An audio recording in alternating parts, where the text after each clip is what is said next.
अगर आप भी लेना चाहते हैं देश दुनिया की तमाम जानकारी तो आज ही सब्सक्राइब करें हमारे चैनल को। साथ ही नीचे दिए बेल आइकन को जरूर दबाएं ताकि हर अपडेट आप तक पहुंच सके। नमस्कार, साक्षी न्यूज़ नेटवर्क पर आप सभी का स्वागत है। आपने एक कहावत जरूर सुनी होगी, न माया मिली न राम। बिहार पुलिस के पूर्व डीजीपी गुप्तेश्वर पांडे पे ये कहावत एकदम फिट बैठती है, क्योंकि पांडे जी बिहार पुलिस सेवा से वीआरएस लेकर राजनीति में बड़े जोश खरोश और अरमानों के साथ आए थे, लेकिन यहां उन्हें मिली है भारी निराशा। जनता दल यूनाइटेड ने अपने खाते की सभी 115 सीटों पर उम्मीदवार घोषित कर दिए हैं और इस सूची से पांडे जी का नाम नदारद है। गुप्तेश्वर पांडे चाह रहे थे कि उन्हें बीजेपी के सिंबल पर चुनाव लड़ने का मौका मिल जाए बक्सर सीट से, लेकिन बुधवार को बीजेपी ने सिर्फ 2 ही सीटों के अपने उम्मीदवार घोषित किए और उनमें एक सीट बक्सर की थी। यानी कि गुप्तेश्वर पांडे के विधानसभा चुनाव लड़ने के अरमानों पर पानी फिर गया है। हालांकि बाद में जब मीडिया ने उनसे पूछा तो उन्होंने कहा कि मैं इस बार विधानसभा चुनाव नहीं लड़ रहा हूं। अब देखना होगा कि लोकसभा की एक सीट पर जो उपचुनाव होना है, क्या वहां पर वो अपनी किस्मत आजमाते हैं। लेकिन आपको याद दिला दें कि सुशांत सिंह राजपूत मौत मामले की जांच को लेकर जिस तरीके से उनकी ओर से महाराष्ट्र पुलिस पर निशाना साधा गया था और महाराष्ट्र पुलिस ने वापस बिहार पुलिस पर निशाना साधा था, उससे गुप्तेश्वर पांडे काफी चर्चा में आए थे। आज की इस रिपोर्ट में विस्तृत तरीके से बातचीत करेंगे इस मुद्दे पर। इसके अलावा बात करेंगे प्रधानमंत्री नरेंद्र मोदी की भी। 20वें साल में प्रवेश किया है प्रधानमंत्री नरेंद्र मोदी ने। जी हां, सार्वजनिक जीवन में अब देखिए कि बहुत एक मुश्किल और दुश्वार कार्य होता है कि आप 1 साल तक भी जनता को संतुष्ट रख पाए, लेकिन 20वें साल में अपने प्रवेश किया है प्रधानमंत्री नरेंद्र मोदी ने निर्वाचित सरकारों के मुखिया के रूप में। और खास बात यह है कि भारत में अगर हम देखें तो इतना लंबा जो चुनी हुई सरकारों का नेतृत्व करने का रिकॉर्ड अभी किसी नेता का नहीं है। वैश्विक नेताओं से तुलना कर रहे हैं तो भले ही बिल क्लिंटन को देखें हम, वो 8 साल अमेरिका के राष्ट्रपति रहे, उसके पहले वो वहां पर गवर्नर रहे, तो कुल मिलाकर उनका 20 साल का कार्यकाल रहा सार्वजनिक जीवन का। तो नरेंद्र मोदी अपने आप में अद्भुत क्षमता रखते हैं। खासतौर पे 2019 की जो उनकी चुनावी जीत थी, वो अगर पृथ्वी पर कहें तो सबसे बड़ी चुनावी जीत थी, क्योंकि किसी लोकतांत्रिक देश में इतने मत किसी नेता को नहीं मिले जितने नरेंद्र मोदी को मिले। और आज उनके सहयोगी उनको बधाई दे रहे हैं, उनके नेतृत्व की सराहना कर रहे हैं। इस मुद्दे पर भी बात करेंगे। इसके अलावा शिमला से एक हैरत अंगेज खबर आई है। सीबीआई के पूर्व डायरेक्टर अश्विनी कुमार, जो कि नागालैंड और मणिपुर के राज्यपाल भी रहे, उन्होंने अपने आवास पर आत्महत्या कर ली। क्या कारण रहे आत्महत्या के, जो सुसाइड नोट मिला है उसमें क्या लिखा है, ये आपको बताएंगे इस रिपोर्ट में। इसके अलावा बात करेंगे रिया चक्रवर्ती की भी, जिनको अब जमानत मिल गई है। हालांकि जो कोर्ट है उसने कई सारी शर्तें भी लगाई हैं, लेकिन रिया चक्रवर्ती अपने घर पहुंच गई। कड़ी सुरक्षा के बीच में उन्हें भायखला जेल से निकाला गया और उनके घर पहुंचाया गया। इस पर भी बातचीत करेंगे, लेकिन शुरुआत करते हैं गुप्तेश्वर पांडे से। बिहार विधानसभा चुनाव के लिए नीतीश कुमार की पार्टी जनता दल यूनाइटेड ने बुधवार को 115 उम्मीदवारों की सूची जारी कर दी, लेकिन इस सूची से बिहार पुलिस के पूर्व डीजीपी गुप्तेश्वर पांडे का नाम नदारद है, जिन्होंने चुनाव लड़ने के लिए हाल ही में पुलिस सेवा से वीआरएस लिया था। गुप्तेश्वर पांडे के बक्सर से भाजपा के सिंबल पर चुनाव लड़ने की भी चर्चा थी, लेकिन भाजपा ने अपने खाते की इस सीट से बुधवार को अपने उम्मीदवार की घोषणा कर दी, जिससे गुप्तेश्वर पांडे के राजनीतिक अरमानों को बेहद करारा झटका लगा है। भाजपा ने बुधवार को आगामी बिहार विधानसभा चुनाव के लिए अपने उम्मीदवारों की दूसरी सूची जारी की, जिसमें सिर्फ 2 उम्मीदवारों के नाम हैं। पार्टी ने बक्सर विधानसभा क्षेत्र से परशुराम चतुर्वेदी और अरवल से दीपक शर्मा को अपना उम्मीदवार बनाया है। गुप्तेश्वर पांडे बक्सर से ही चुनाव लड़ना चाहते थे, क्योंकि बक्सर उनका पैतृक जिला है।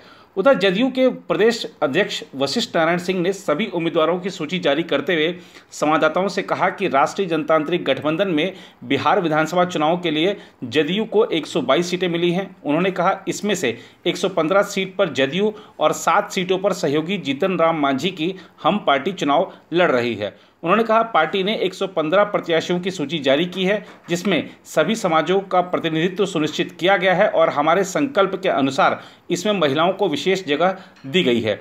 वशिष्ठ नारायण सिंह ने कहा, हम चुनाव गठबंधन के साथ लड़ रहे हैं तथा सेवा भाव लेकर लोगों के बीच जा रहे हैं। उन्होंने कहा कि जदयू सरकार की प्राथमिकता सभी वर्ग और समुदाय को साथ लेकर चलने की तथा पिछड़ों को आगे लेकर आने की है। जदयू के प्रदेश अध्यक्ष वशिष्ठ नारायण सिंह ने कहा, हम वादों पर नहीं बल्कि अपने काम के आधार पर वोट मांगते हैं। हमें विश्वास है कि हम सेवा और अपने कार्यों के दम पर भारी मतों से जीतेंगे। उधर गुजरात के मुख्यमंत्री से लेकर प्रधानमंत्री के पद तक लगातार 20वें साल चुनी हुई सरकारों का नेतृत्व करने के लिए बुधवार को भाजपा नेताओं ने प्रधानमंत्री नरेंद्र मोदी को बधाई दी और उनके नेतृत्व की जमकर सराहना की। आज ही के दिन वर्ष 2001 में मोदी पहली बार गुजरात के मुख्यमंत्री बने थे। लगभग 13 साल तक राज्य का मुख्यमंत्री रहने के बाद 2014 में वह देश के प्रधानमंत्री बने और तभी से देश का नेतृत्व कर रहे हैं। केंद्रीय मंत्रिमंडल ने इस उपलब्धि के लिए जहां प्रधानमंत्री मोदी का अभिनंदन किया, वहीं केंद्रीय गृह मंत्री अमित शाह और भाजपा अध्यक्ष जेपी नड्डा सहित कई भाजपा नेताओं ने उन्हें बधाई दी। मंत्रिमंडल की बैठक के बाद संवाददाताओं को संबोधित करते हुए सूचना और प्रसारण मंत्री प्रकाश जावड़ेकर ने कहा, सार्वजनिक पद पर 19 वर्ष पूरे करने पर कैबिनेट बैठक में आज प्रधानमंत्री जी को बधाई दी गई। उन्होंने कहा कि मोदी के नेतृत्व में भारत सरकार ने कई चुनौतीपूर्ण कार्यों को सफलतापूर्वक संपन्न किया है एवं कई लंबित योजनाएं पूरी की हैं। उन्होंने कहा, मोदी जी ने सामान्य लोगों के जीवन का स्तर बढ़ाया है।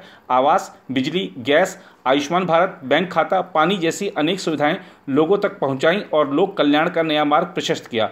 उन्होंने सुशासन में अनेक नई पहल की तथा देश को एक भ्रष्टाचार मुक्त सरकार दी। जावड़ेकर ने कहा कि सुरक्षा के साथ समझौता न करते हुए भी उन्होंने सभी देशों से अच्छे और मजबूत संबंध बनाए और तरक्की के लिए बुनियादी सुधार किया। पिछले महीने 70 साल पूरा करने वाले मोदी ने राष्ट्रीय स्वयंसेवक संघ के स्वयंसेवक के रूप में काम किया। कई वर्षों तक वह संगठन मंत्री रहे। वर्ष 2001 में उन्हें उनके गृह राज्य गुजरात का मुख्यमंत्री बनाया गया था। इसके बाद मोदी ने कभी पीछे मुड़कर नहीं देखा। उनके नेतृत्व में भाजपा ने 2014 के लोकसभा चुनाव में शानदार सफलता हासिल की। इससे भी बड़ी विजय भाजपा को उनके नेतृत्व में 2019 के लोकसभा चुनाव में मिली। उधर सीबीआई के पूर्व निदेशक और नागालैंड के पूर्व राज्यपाल अश्विनी कुमार बुधवार को शिमला स्थित अपने आवास में फंदे से लटके पाए गए। यह जानकारी अधिकारियों ने दी। अश्विनी कुमार 2008 में सीबीआई के डायरेक्टर बने थे, जब एजेंसी आरुषि तलवार हत्या मामले की जांच कर रही थी। अश्विनी कुमार ने विजय शंकर की जगह सीबीआई के निदेशक का पद संभाला था। अश्विनी कुमार बाद में नागालैंड के राज्यपाल भी बने थे।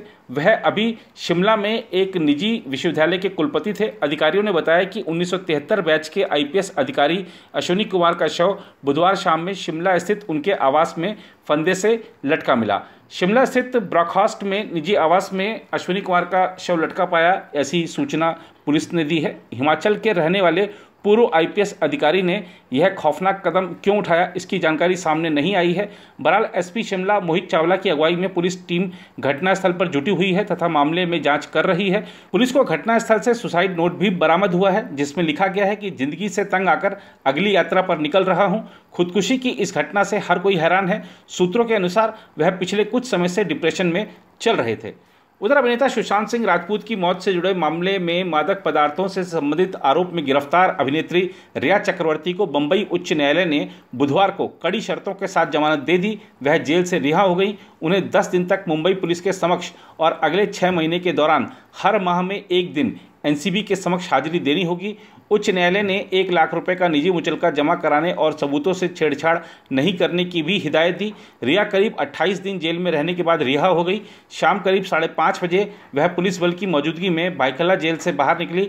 न्यायमूर्ति सारंग कोतवाल की पीठ ने राजपूत के सहयोगी दीपेश सावंत और सैमुअल मिरांडा को भी जमानत दे दी, लेकिन रिया के भाई और मामले में आरोपी शौविक चक्रवर्ती की जमानत याचिका खारिज कर दी।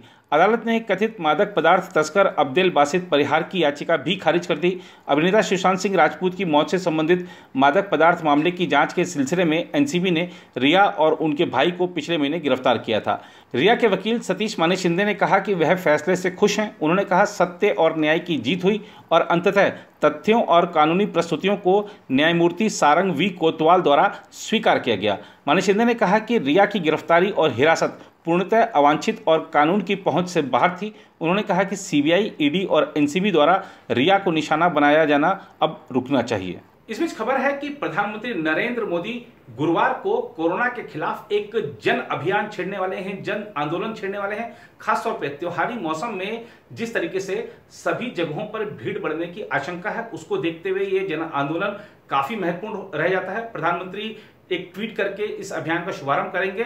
देखना होगा कि ये जो जन आंदोलन है इसमें जनता की कैसी भागीदारी होती है और सरकार जो अभियान चला रही है उसमें सरकार को कहां कहां पे किन किन मोर्चों पर क्या क्या सफलताएं मिलती है।